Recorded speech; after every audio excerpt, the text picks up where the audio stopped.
Hey there, wake up. It's Means Morning News. Just after 11 a.m. on the East Coast, I'm the newsman, Sam Sachs. Good morning to everyone, especially the dolphins who are smart enough to watch this show on their underwater TV sets. For their benefit, I will be doing today's show entirely in clicks, squeaks, and a couple whistles. Subtitles are available for the rest of our mammalian audience.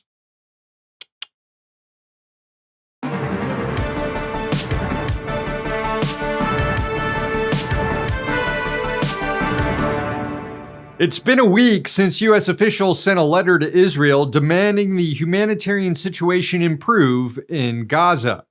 And so far, it hasn't.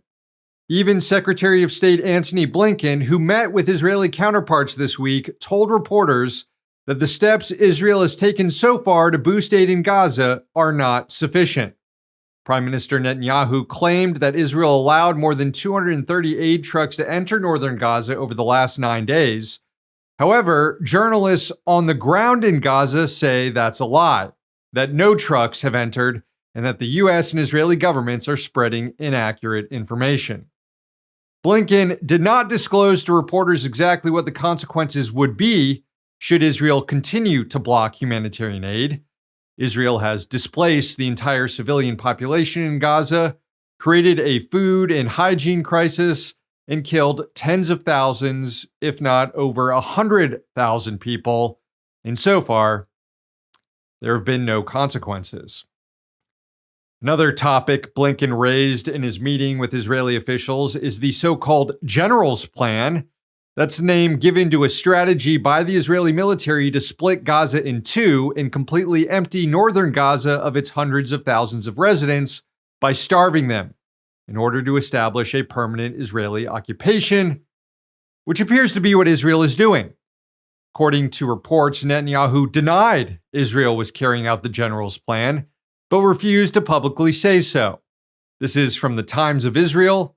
Quote, Netanyahu and Strategic Affairs Minister Ron Dermer insisted during Tuesday's meetings that Israel is not implementing the general's plan, and argued that claims to the contrary have been detrimental to Israel's public image.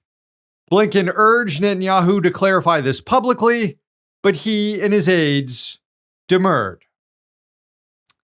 Yeah, that's because Israel is carrying out the general's plan in northern Gaza, as evidenced by the scale of violence in the area over the last few weeks. It's so intense right now that the World Health Organization had to abandon its polio vaccination campaign for children. Yeah, the Israeli siege and bombardment of infrastructure caused a polio outbreak. Blinken, who loves to play the sucker in all this, also reportedly discussed with Netanyahu the need for a diplomatic resolution in Lebanon. But after that meeting wrapped up, the Israeli military started bombing the historic port city of Tyre in southern Lebanon, home to multiple UNESCO World Heritage Sites. Meanwhile, Al Sahel Hospital in Beirut was toured by BBC reporters who found zero evidence of Israel's claims that the medical complex is also a secret Hezbollah bunker, storing hundreds of millions of dollars in cash and gold. Israel has made similar claims about hospitals in Gaza before blowing them up, so reporters attempted to verify the claims made against Al Sahel. Here's a portion of that report. We're on level -2 in the Al Sahel hospital. The area just behind me is where medical waste is stored. Even that was opened up for us to have a look. The morgue was opened up. All of the drawers were opened to show us there was nothing inside. Doctors have been opening piles of surgical scrubs, boxes of equipment, very, very keen to show us everything there is to see and to prove that there is nothing here. Well, I'm just coming now from the basement on -2 up to -1.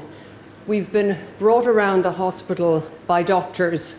We've also been allowed to move around on our own. Doors have been opened for us in every area, cupboards. We've been allowed to see what there is to see. Now, the hospital staff are adamant that there is no hidden bunker here containing millions of dollars of cash or gold, as the Israelis have claimed. They say this is just a hospital where patients were being treated last night and where they had to be evacuated from the emergency area at great speed because doctors were worried for the lives of the patients and also worried for the staff. So yeah, another lie from the IDF. Not to be deterred, however, Israel found a different hospital to bomb. An Israeli airstrike this week near Lebanon's largest public hospital in the southern part of the country killed 18 people and wounded at least 60 others.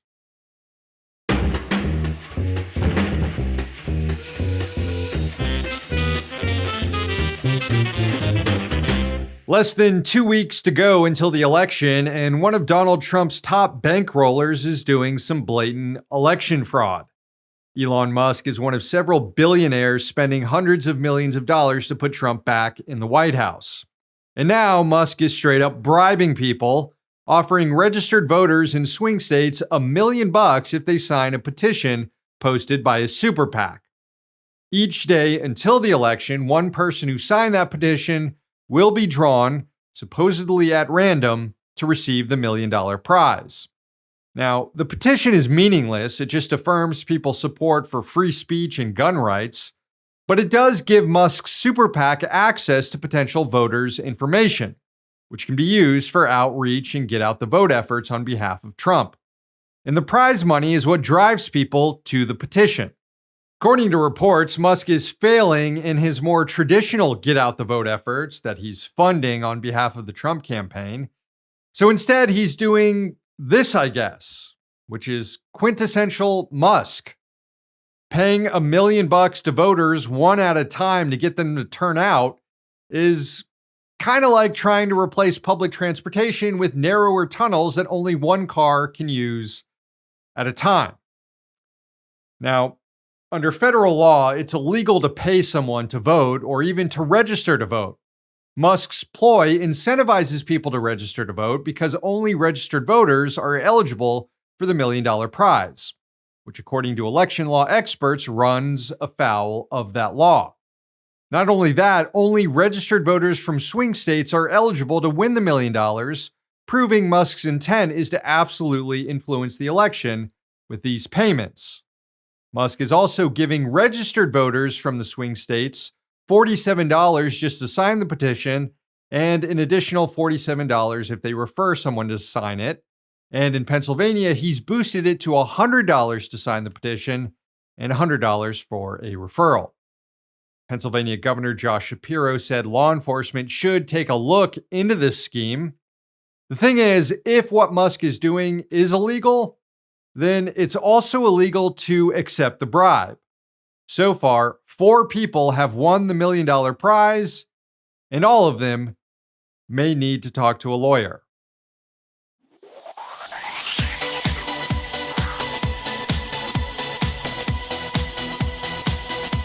Florida Governor Ron DeSantis was just implicated in a scheme to intimidate TV stations to not run pro-abortion ads.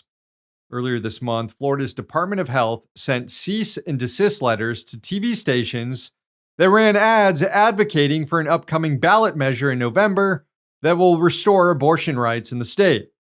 The department's letter claimed that the ads were false and harmed public health, an implication that continued airing of the ads could result in jail time. At least one station complied and stopped running the advertisements.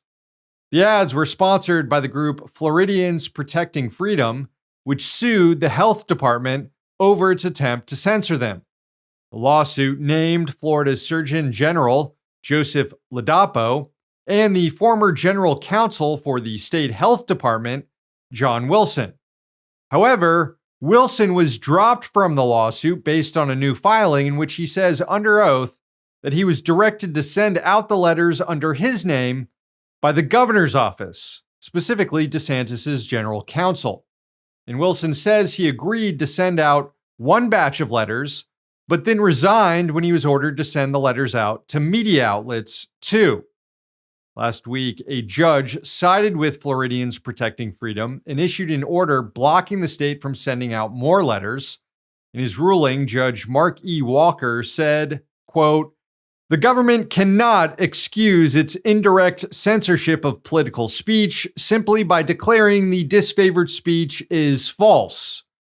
To keep it simple for the state of Florida, it's the First Amendment, stupid." You know, it does get exhausting pointing out all the ways that Republicans who claim to support free speech are actually the biggest enemies of it. But what DeSantis is doing in Florida to suppress people from engaging in their First Amendment rights to petition the government is just wild. In addition to this scheme against TV stations, Florida also sent the police to harass people who signed the petitions to get abortion rights on the ballot. No wonder why Florida man is losing his mind. Look at his state government, dog.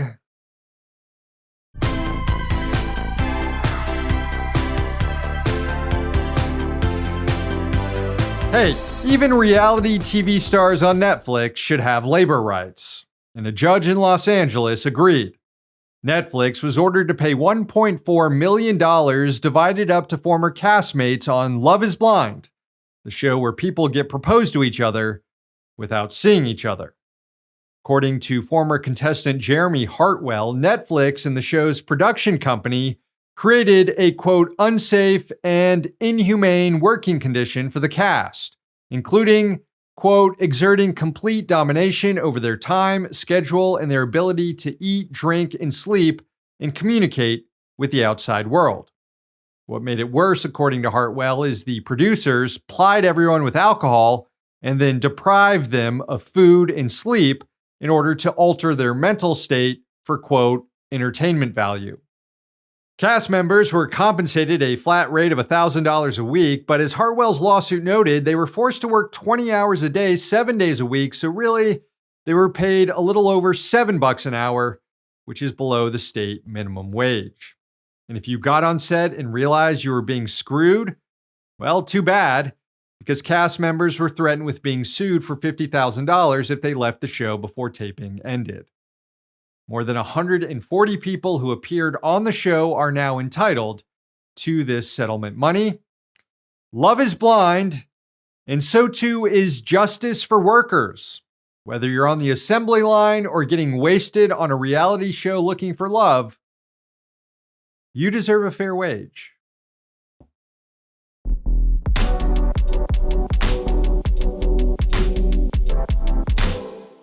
All right, friends, the show ends with a sunrise from Connecticut. It was sent in by PR from Bradley International Airport in Windsor Locks. Enjoy.